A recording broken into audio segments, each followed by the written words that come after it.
Back. Now, it's a bitter pill for us all to swallow. The fuel price has increased quite significantly overnight. Petrol will cost 53 cents a litre more, while diesel goes up by 79 cents a litre. Now, the Automobile Association wants the government to review how the price is calculated. And for more on this, we're joined now by the CEO of the Fuel Retailers Association, Mr. Reggie Sibiya. Mr. Sibiya, thank you for your time this morning. I wish we did have more time for you to discuss this, because it does affect all of us, and it seems there's just no relief in sight for South Africans when it comes to these fuel hikes. Yeah, he's here. Yes, thanks, Tumelo, and thanks for the invite. Yeah, I'll just probably get straight into it. I think when we saying we're calling for a price review, for me, we need to be very clear what exactly we're calling for. First of all, the price calculation is in public domain. I mean, everybody can go to the DMRE website and see how the pricing is actually being calculated. And secondly, I think we also need to be realistic. I'm very wary of us as associations going out there and giving false hopes to motorists. I think motorists are anxious enough with all that is going around them. So we need to be very realistic, in terms of what exactly needs to be reviewed. So, for example, I've always said this, that 80% of contributors to the fuel price cannot be reviewed. Right. For these reasons. Number one, the international prices. Those prices are regulated by OPEC, because you are a net importer. So how do you review those prices? You cannot review those prices. Secondly, the second biggest contributor is the rand-dollar exchange rates. That has to do with the bigger economic issues of our country. That cannot be resolved in a fuel price review. Thirdly, the issue of taxes.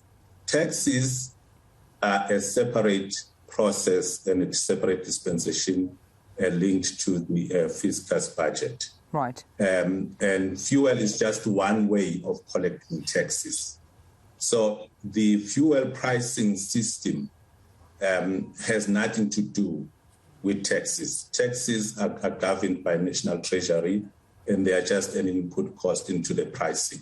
So those three elements I've just mentioned, they contribute 80% of the price. Right. So what exactly then are you going to review? Maybe let me touch on what the AA, or where they are coming from, and you can perhaps advise whether this is realistic or not. I mean, Leighton Beard quoted as saying that they are initiating a review as the AA, or rather urging government to initiate a review of all the components of the fuel price, as well as the conduct rather to conduct an audit of all existing elements to thus determine, Mrs. Sibiya, if they are still applicable and correct. Do you think this is realistic coming from the AA? I don't think it is realistic. I mean, a review can be done. Nobody can stop a review. The question that we should ask ourselves is, what exactly are you reviewing? Because when you come to me and say, let's review something, it's because you've got some kind of empirical evidence. There is something that, as I said, that the pricing system is in the public dominion. So the AA should actually be specific and say, these elements in the pricing structure, we believe that they are not properly, apportioned for, or they are properly calculated for. So that for me will be more meaningful. So if you look at the rest of the 20% of the price build-up, which is the margins in the value chain, in 2013, the DMRE implemented the regulatory accounting system. That was based on a 4 years work of review.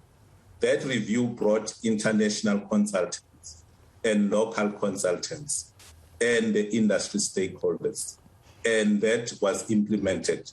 And the objectives of that study, which are also obtainable, was to ensure that there is no overcompensation on the margins in the value chain. Right. So there was thorough work that was done. It was transparent.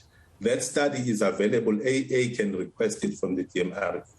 you know, and also the study on BFT is with DMRE.